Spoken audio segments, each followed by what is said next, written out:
राधे राधे। आशा करती हूँ कि आप सभी लोग खुश होंगे, स्वस्थ होंगे, मस्त होंगे।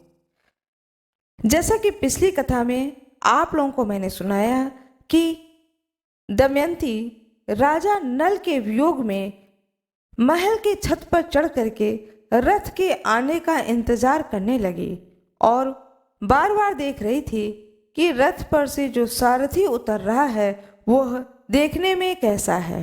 और मन ही मन उसके मन में विचार आ रहे थे कि मैं धधकती हुई आग में कूद पड़ूंगी। मैंने कभी हंसी खेल में भी अपने पति से कोई झूठ बात नहीं कही है, उनका कोई भी अपकार नहीं किया है, प्रतिज्ञा करके भी नहीं तोड़ी है। इस तरह से मैंने एक पत्नी व्रती रह करके अपने पत्नी धर्म को निभाया है। अब मैं आगे की कथा आप लोगों को सुनाने जा रही हूँ। दमयंती के द्वारा राजा नल की परीक्षा, पहचान, मिलन, राज्य प्राप्ति और कथा का उपसंहार। राजा नल और दमयंती की कथा आज पूर्ण हो जाएगी। यह पूर्ण कथा आप लोगों को मैं सुनाने जा रही हूँ। कृपया मेरे वीडियो में अंत तक बने रहें। बृहस्पति जी कहते हैं, हे युधिष्ठिर, विदर्भ नरेश भीम ने अयोध्या अधिपति ऋतुपर्ण का खूब स्वागत सत्कार किया। ऋतुपर्ण को अच्छे स्थान में ठहरा दिया गया। उन्हें कुंडलिनपुर में स्वयंवर का कोई चिन्ह नहीं दिखाई पड़ा। भीम को इस बात का बिल्कुल पता नहीं था कि राजा ऋतुपर्ण मेरी पुत्री के स्वयंवर का निमंत्रण पाकर यहाँ आए हैं। उन्होंने कुशल मंगल के बाद पूछा कि आप यहाँ किस उद्देश्य से पधारे हैं। ऋतुपर्ण ने स्वयंवर की कोई तैयारी न देख करके निमंत्रण की बात को दबा दी और कहा कि मैं तो केवल आपको प्रणाम करने के लिए ही चला आया हूँ। भीम सोचने लगे कि 100 योजन से भी अधिक दूर कोई प्रणाम करने के लिए नहीं आ सकता है। अस्तु आगे चल करके यह बात खुल ही जाएगी। भीम ने बड़े सत्कार के साथ आग्रह करके ऋतुपर्ण को अपने यहाँ रख लिया। बाहुक भी वाष्णवे के साथ अश्वशाला में ठहर करके घोड़ों की सेवा में संलग्न हो गया। दमयंती आकुल होकर सोचने लगी कि रथ की ध्वनि तो मेरे पति देव के रथ के समान ही जान पड़ती थी, परंतु उनके कहीं भी दर्शन नहीं हो रहे हैं। हो न हो वाष्णवे ने उनको रथ विद्या सिखा ली होगी, इसी कारण रथ उनका मालूम पड़ता था। संभव है ऋतुपर्ण को भी यह विद्या मालूम हो। उसने अपनी दासी को बुलाकर कहा कि केशनी, तू जा, इस बात का पता लगा कि वह कुरूप पुरुष कौन है। संभव है कि यह हमारे ही पतिदेव हों। मैंने ब्राह्मणों के द्वारा जो संदेश भेजा था वही उसे बतलाया और उसका उत्तर सुनकर मुझसे कहना। केशनी ने जाकर बाहुक से बात की। बाहुक ने राजा के आने का कारण बताया।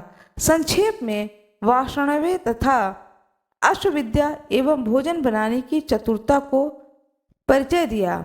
केशनी ने पूछा, बाहुक, राजा नल कहाँ हैं? क्या तुम जानते हो अथवा तुम्हारे साथी वाष्णवे जानता है? बाहुक ने कहा कि केशनी, वाष्णवे राजा नल के बच्चे को यहाँ छोड़कर चला गया था। उससे उनके संबंधों में कुछ भी मालूम नहीं है। इस समय नल का रूप बदल गया है। वह छिपकर रहते हैं। उन्हें या तो स्वयं ही वे ही पहचान सकते हैं अथवा उनकी पत्नी दमयंती, क्योंकि वे अपने गुप्त चिन्हों को दूसरे के सामने प्रकट नहीं करना चाहते हैं। केशनी राजा नल विपत्ति में पड़ गए थे, इसी से उन्होंने अपनी पत्नी का त्याग किया। दमयंती को अपने पति पर क्रोध नहीं करना चाहिए। जिस समय वे भोजन की चिंता में थे, पक्षी उनके वस्त्र लेकर उड़ गए। उनका हृदय पीड़ा से जर्जरित था। यह ठीक है कि उन्होंने अपनी पत्नी के साथ उचित व्यवहार नहीं किया, फिर भी दमयंती को उनकी दुरह अवस्था पर विचार करके क्रोध नहीं करना चाहिए। यह कहते नल का हृदय खिन्न हो गया। आंखों में आंसू आ गए। वे रोने लगे। केशनी ने दमयंती के पास आकर के वहां की सब बातचीत और उनका रोना भी बतलाया। अब दमयंती की आशंका और भी दृढ़ होने लगी कि यही राजा नल हैं। उन्होंने दासी से कहा कि हे केशनी, तुम फिर बाहुक के पास जाओ और उसके पास बिना कुछ बोले खड़ी रहो। उसकी चेष्टाओं पर ध्यान दो। वह आग मांगे तो भी मत देना, जल मांगे तो भी देर कर देना। उसका एक एक चरित्र मुझे आकर बताओ। केशनी फिर बाहुक के पास गई और वहां उसके देवताओं एवं मनुष्यों के समान बहुत से चरित्र देख करके लौट आई और दमयंती से कहने लगी कि राजकुमारी, बाहुक ने तो जल, थल और अग्नि पर सब तरह से विजय प्राप्त कर रखी है। मैंने आज तक ऐसा पुरुष कहीं नहीं देखा है और न ही सुना है। यदि कहीं नीचा द्वार आ जाता है तो वह देखता नहीं है, उसे देखकर द्वार ही ऊंचा हो जाता है और वह बिना झुके ही चला जाता है। छोटे से छोटा छेद भी उसके लिए गुफा बन जाता है। वहां जल के लिए जो घड़े रखे थे उसकी दृष्टि पड़ते ही जल से भर गए। उसने फूस का पुल बना, लेकिन सूर्य की किरणें की ओर किया और वह जलने लगा। इसके अतिरिक्त वह अग्नि का स्पर्श करके भी जलता नहीं है। पानी उसके इच्छा अनुसार बहता है। वह जब अपने हाथ से फूलों को मसलने लगता है तब ये कुंभलाते नहीं हैं, प्रफुल्लित तथा सुगंधित दिखते हैं। इन अद्भुत लक्षणों को देखकर मैं तो भौचक्की सी रह गई और बड़ी शीघ्रता से तुम्हारे पास आई हूँ। दमयंती बाहुक के कर्म और चेष्टाओं को सुन करके निश्चित रूप से जान गई कि यह अवश्य ही मेरे पतिदेव हैं। उसने केशनी के साथ अपने दोनों बच्चों को नल के पास भेज दिया। बाहुक इंद्रसेना और इंद्रसेन को पहचान कर इनके पास आ गया और दोनों बालकों को छाती से लगाकर गोद में बैठा लिया। बाहुक अपनी संतानों से मिल करके घबरा गया और रोने लगा। उसके मुख पर पिता के समान स्नेह के भाव प्रकट होने लगे। तदंतर बाहुक ने दोनों बच्चों को केशनी को दे दिया और कहा कि ये बच्चे मेरे दोनों बच्चों के समान ही हैं, इसलिए मैं इन्हें देखकर रो पड़ा। केशनी, तुम बार बार मेरे पास आती हो, लोग न जाने क्या सोचने लगेंगे, इसलिए यहाँ मेरे पास बार बार आना उत्तम नहीं है। तुम जाओ। केशनी ने दमयंती के पास आकर वहाँ की सारी बातें कह दी। अब दमयंती ने केशनी को अपने माता के पास भेजा और कहलाया कि माताजी, मैंने राजा नल समझ करके बार बार बाहुक की परीक्षा करवाई है। अब मुझे केवल उनके रूप के संबंध में ही संदेह रह गया है। अब मैं स्वयं उनकी परीक्षा करना चाहती हूँ, इसलिए आप बाहुक को मेरे महल में आने की आज्ञा दे दीजिए अथवा उनके पास जाने की आज्ञा दे दीजिए। आपकी इच्छा हो तो यह बात पिताजी को बतला दीजिए अथवा मत बतलाइए। रानी अपने पति भीम से अनुमति ली और बाहुक को रनिवास में बुलवाने की आज्ञा दी। बाहुक बुला लिया गया। दमयंती के देखते ही नल का हृदय एक साथ शोक और दुख से भर गया। वे आंसुओं में नहा गए। बाहुक की आकुलता देखकर दमयंती भी शोकग्रस्त हो गई। उस समय दमयंती ने गेरुआ वस्त्र पहने हुए थे, केशों की जटा बंध गई थी, शरीर मलिन था। दमयंती ने कहा कि बाहुक, पहले एक धर्मज्ञ पुरुष अपनी पत्नी को वन में सोता हुआ छोड़ करके चला गया। क्या तुमने उसे कहीं देखा है?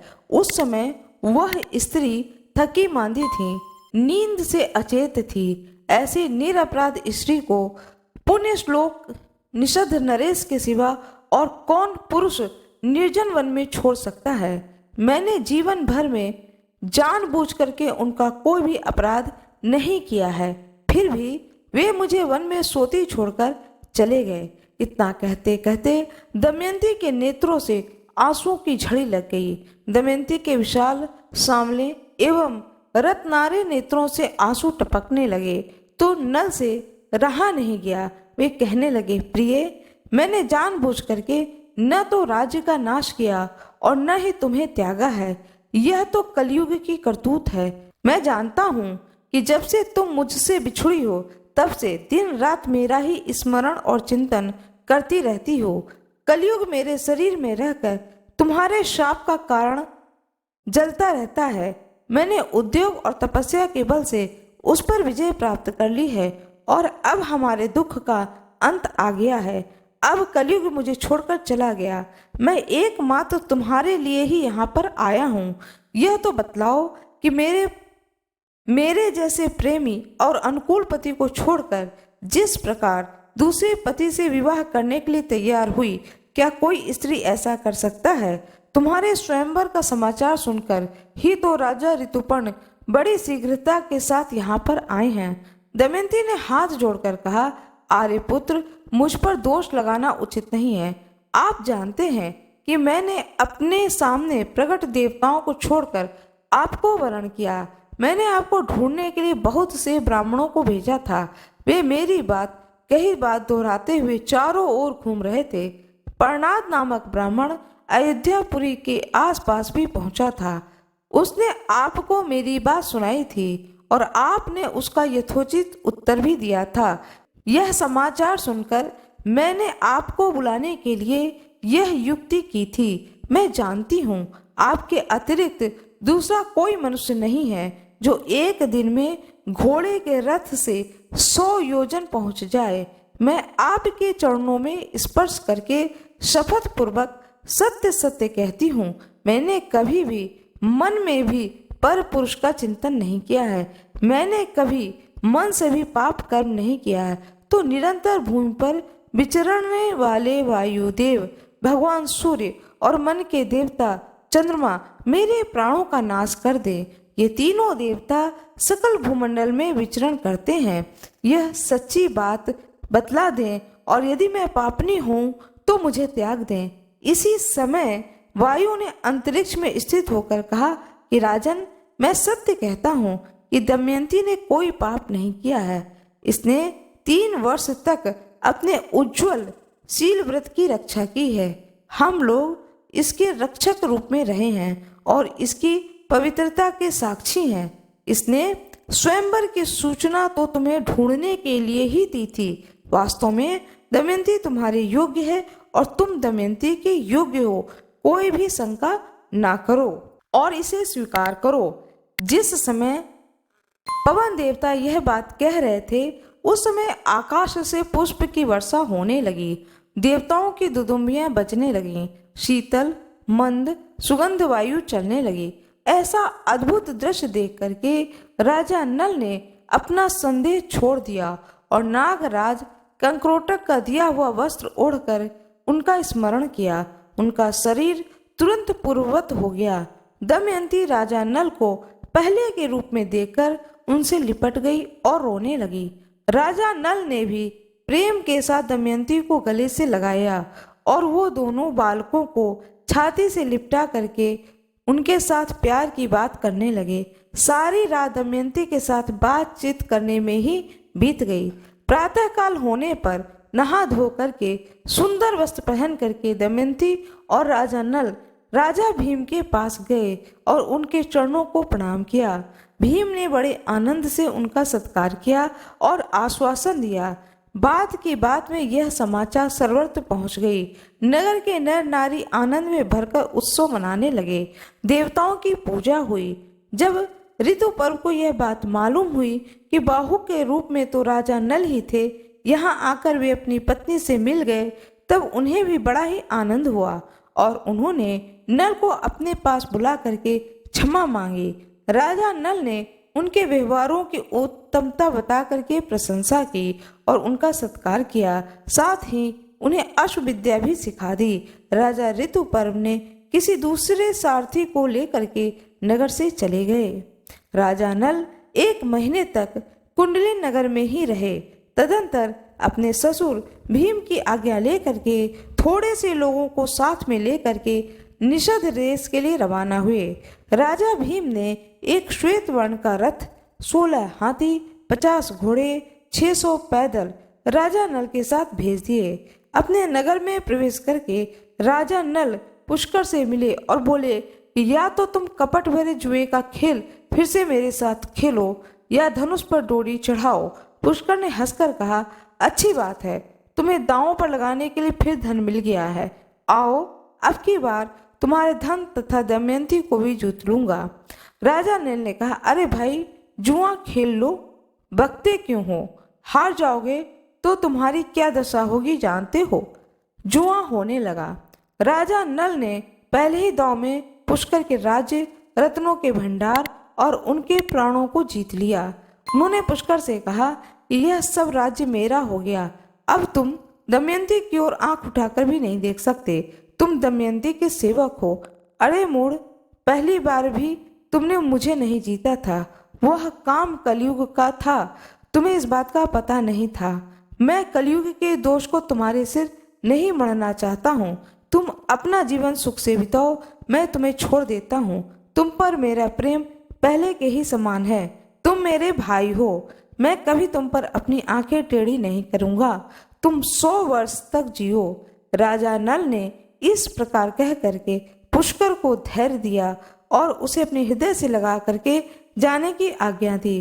पुष्कर ने हाथ जोड़ करके राजा नल को प्रणाम किया और कहा कि जगत में आपकी अक्षय कीर्ति हो और आप 10,000 वर्ष तक सुख से जीवित रहें। आप मेरे अन्नदाता और प्राणदाता हैं।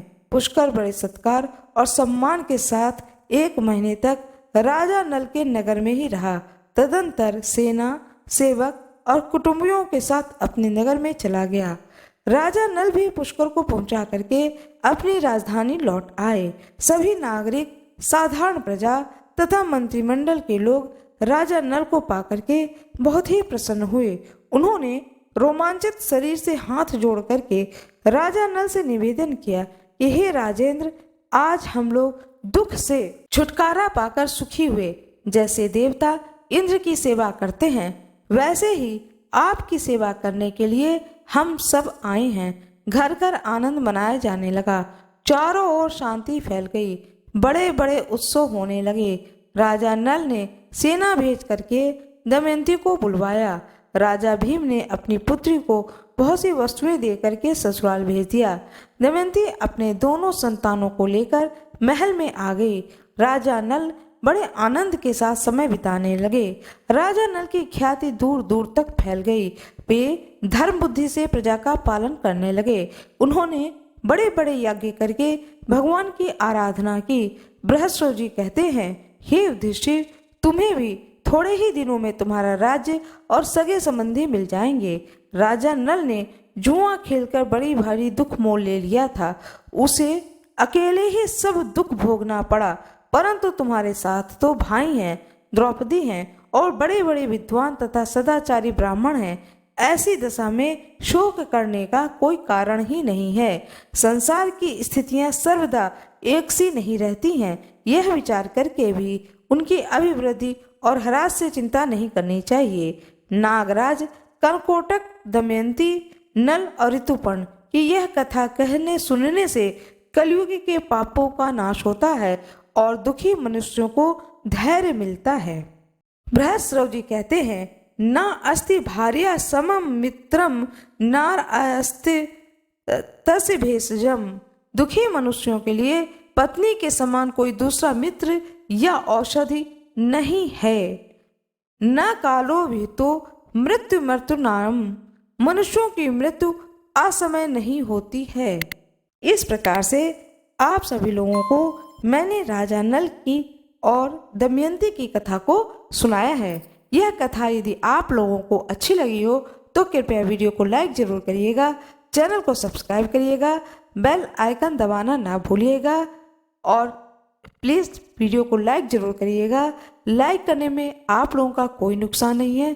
कमेंट बॉक्स में हर हर महादेव अवश्य ही लिखिएगा। इतना प्यार देने के लिए आप सभी लोगों का बहुत बहुत धन्यवाद।